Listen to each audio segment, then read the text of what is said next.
Assalamualaikum warahmatullahi wabarakatuh. Kali ini kami dari mahasiswa program studi Hukum Tata Negara Fakultas Syariah IAIN Bukit Tinggi. Pada mata kuliah Filsafat Ilmu kami membahas yaitu tentang strategi pengembangan keilmuan Islam di Indonesia. Kali ini kami dari kelompok 13 juga dibimbing oleh dosen pembimbing yaitu Bapak Ridho Putra. Pada pembahasan kali ini kita tentunya terlebih dahulu memahami pengertian dari ilmu. Nah, ilmu secara etimologi berasal dari bahasa Arab yang memiliki makna mengetahui atau perbuatan yang bertujuan untuk mengetahui segala sesuatu. Secara terminologinya, ilmu adalah bentuk pengetahuan tentang sesuatu yang datangnya dari Allah. Secara umumnya, ilmu memiliki arti kepandaian atau pengetahuan yang berkenaan dengan bidang yang tersusun secara sistematis menurut kaidah dan metode yang digunakan. Jadi dapat disimpulkan ilmu secara etimologi, terminologi, dan secara umum ini adalah suatu kegiatan penelitian terhadap suatu gejala atau kondisi pada suatu bidang dengan menggunakan berbagai prosedur metode ilmiah menghasilkan sesuatu kebenaran ilmiah yang empiris, sistematis, objektif, analitis, dan verifikatif. Selanjutnya pengertian ilmu keislaman itu sendiri. Jadi ilmu keislaman ini adalah suatu yang bertalian dengan agama Islam. Pada awal ilmu Islam ini berkembang awalnya pada bidang qiraah, tafsir, dan hadis. Lalu kemudian menyusul seperti ilmu fikih dan ilmu lain yang berkembang sesuai dengan evolusi kemajuan masyarakat. Awal mula perkembangan studi Islam ini atau perkembangan ilmu Islam di Indonesia ini berawal pada perkembangan Islam di Indonesia.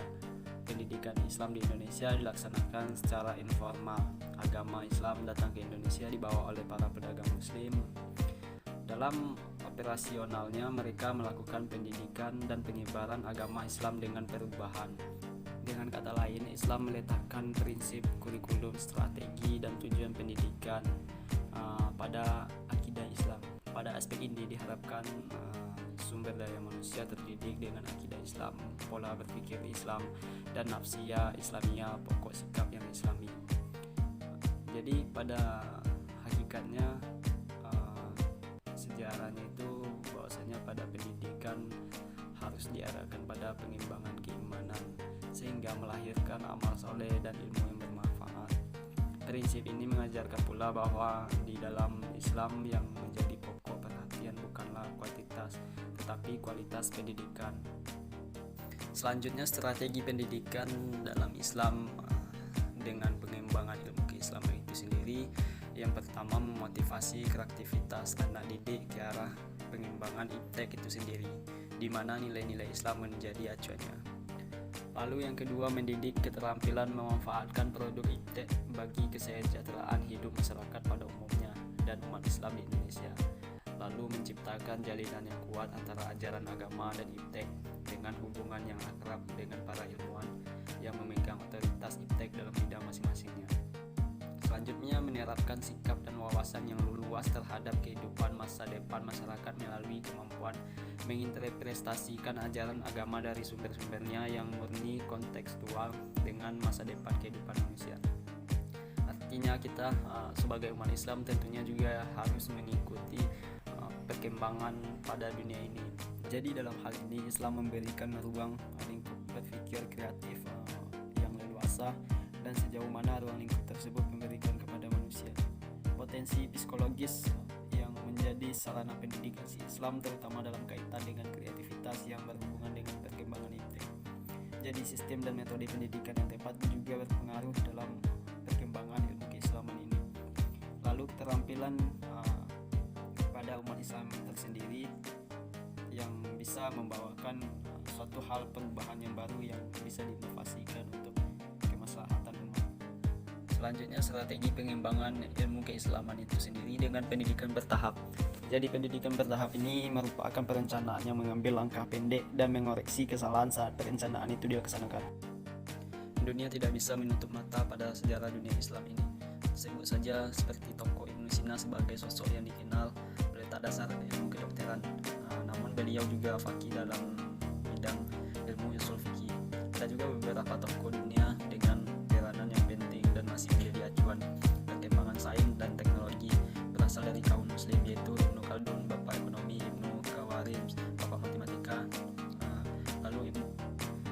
Al-Farabi yang merupakan filsuf dari Islam, yang mana beliau mampu memahami pemikiran Plato dan Aristoteles, tapi juga ia mampu menuangkan pemikiran filsafatnya ke dalam kitab yang beliau tulis, yaitu Al-Hikam dan kitab Al-Ihsan Al-Ulum. Lalu pada hakikatnya menunjukkan pendidikan sebagai proses menuju kesempurnaan dan bukan hanya puncak kesempurnaan, sebab puncak kesempurnaan itu hanyalah ada pada Allah dan kemaksuman Rasulullah SAW. Karena itu keberhasilan pendidikan hanya bisa dinilai dengan standar pencapaian kesempurnaan manusia pada tingkat yang paling maksimal. Membangun kepribadian Islami yang terdiri dari pola pikir dan pola jiwa bagi umat, yaitu dengan cara menanamkan keteladanan dalam ilmu keislaman. Sistem keteladanan yang juga merupakan strategi keilmuan itu agaknya masih jarang dijumpai di Indonesia, yang notabene di negara ini hanya menekankan pendidikan yang bersifat tekstual. Teori hanya sebatas ilmu itu sendiri, sedangkan karakter siswanya kerap dikesampingkan. Itulah sebab dari bobroknya moral sebagai besar anak bangsa di Indonesia, yang tidak pernah menekankan pendidikan karakter, yaitu pendidikan yang tak hanya mengulas ilmu yang bersifat teks saja, tapi juga harus mendidik moral siswanya. Itu semua kembali kepada kapasitas si pendidik dan kemauan dari internet siswa untuk belajar dan mengajari otak dan hati.